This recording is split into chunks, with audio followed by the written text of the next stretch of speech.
Hey guys, welcome to another video. Today I'm going to do a walkthrough of how I made my vampire Batgirl cosplay. Didn't have a lot of time for work in progress photos this time around, so a backwards way of showing you guys how I did everything is to do this video to show you how I put everything together. So overall the costume only took me 8 hours, like just under. It was 7 hours and 57 minutes or something to make. I track everything through the app Cost Planner. It's amazing if you're the type to track every single detail about your costume. And thanks to Canadian Comic Cutie, this project did not cost me a lot. I only personally spent $13 Canadian for part of the materials, and the rest I either had on hand, was gifted part of the costume, or borrowed materials from Canadian Comic Cutie. So overall it was cheap and really fast to make, so I'm hoping this inspires your own Halloween mashups of characters. So this whole pile is Batgirl. Vampire Batgirl, I should say. Okay, so the first thing let's go over is the gloves. Simply a spandex material where you trace your hand and the stretch goes over. Pretty simple. I did go over and put nails on, painted them in candy corn to match the cape. So the nails are simply from a nail set just like this. This I borrowed from Canadian Comic Cutie, and I just glued it on with the glue provided. Make sure you have some sort of glove underneath because it is very wet and it will go through the layers. So when you're pressing and holding, make sure there is something between the two glove layers or else you'll lose that. I painted the nails before I glued them on. Super simple, just did 3 layers, 1 for each hand. They're super awkward to wear because of how dumb it is, but that's pretty typical.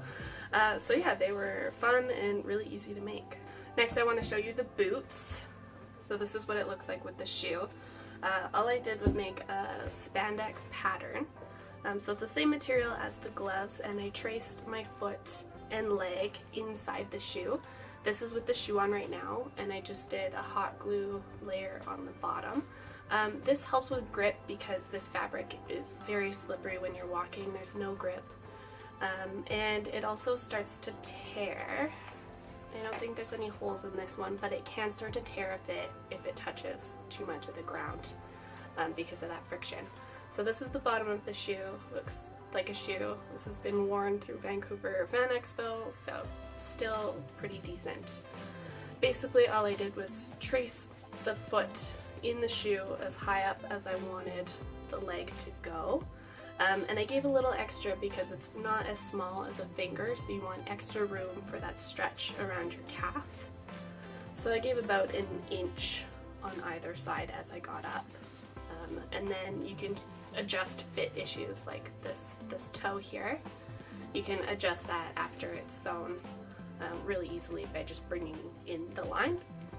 Try it on and done. So this is what it looks like without the shoe. Shoes out. This is my base shoe that I use for a lot of my costumes. It gets that shoe shape under it with a nice heel, and I know that it responds well to these covers. So there's a hole starting in there, you can see that, and that's how it looks flat. So the spandex obviously stretches and conforms to the shape, which is super handy. So let's talk about the cape next. Unfortunately, it's not finished actually. I had full intentions to make a collar to go with this costume, very vampire-esque, but I did not have the time leading up to the con, so I decided to leave this open so that I could sew it onto the collar if I did make it. Obviously I haven't made it yet. So that's open in the back. I just safety pinned the seam right to the back collar of the suit, which worked really well, and it held it up. I have these cute scalloped edges. Is that what it's called? Scalloped? I don't know. Reverse scalloped. It looks like bat wings. Basically what I was trying to go for. And simple armbands They hooked in at my elbow basically, so whenever I made arm movements, you could see everything. And the candy corn is just a fun Halloween texture. I thought, why not? So this candy corn fabric was actually the only thing I spent money on. It's just this panel, so $13. The back is simply just a black fabric I had on hand. Just the same, this is a cotton, so cotton works, it didn't need to be stretchy at all. That was simply that, and that's how that attached. Super easy. I didn't use a pattern at all, I just freehanded it, figured out how long I wanted it to be on the arms, and that's how I made it. Next, let's talk about the belt. The belt and the logo are the same material. It's just craft foam. I did craft foam around the front of my hips, and this is just a panel sewn of this vinyl material.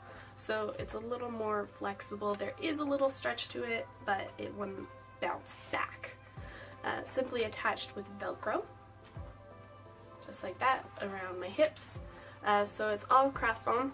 These are craft foam details, and just glued the vinyl on top of it for that texture and wrapped it around. And this sits on your hips, so it just looks like that. So the bodysuit itself was bought for me on my wish list. So that was from a generous sponsor. And I use it for a lot of things. You've already seen it for Black Widow and a couple closet cosplays already. So because I wanted to use this again, I didn't want this to be permanently adhered to the suit. So you can tell this one's loose and this one's attached. So what I did a test on the heel, because it's usually covered in boot, so you never see it. What I did was I tried a test of hot glue. I just did a little strip. And then waited it for it to cool, and then peeled it off because it is like a shinier material, and it worked wonderfully. So I hot glued these straight onto the suit, and I'll show you here. Like it's on there pretty good. It lasted the whole day of the con. I glued it to myself at the convention at the repair booth while it was on me so that it stretched appropriately. And then when you pull it off, I don't know if you can see that there, it comes off pretty easily. I glued this back on at home, so it didn't have as much glue as it had at the convention. And you can see there's hardly any discoloring. There's no ripping, tearing, nothing. So it's pretty good. And then that's back to normal. So I have these pieces. They were craft foam wrapped in vinyl. You can see around the curves how it has those texture. Not texture, what's the word I want? Like cut it? I don't know. Because if you didn't cut it, it wouldn't follow the curve nicely. So that's okay. So that's how that looks. And then it's stuck nicely. And they look good around the zipper. And really brought the whole thing together. So the last thing is my teeth. They are just little pieces of thermoplastic. Which way does this go? That way. There we go. So you can see that it's just molded to my teeth. It's got the little mold marks in there. I don't know if you see the shadows and stuff.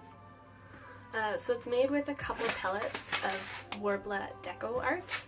So they just look like this. You heat them up and they become moldable, and they're not too warm to the touch, so they turn clear and you can mold it. So I held it in my hands a little bit just so it wasn't so hot to put in my mouth, because gums are a little more sensitive than teeth.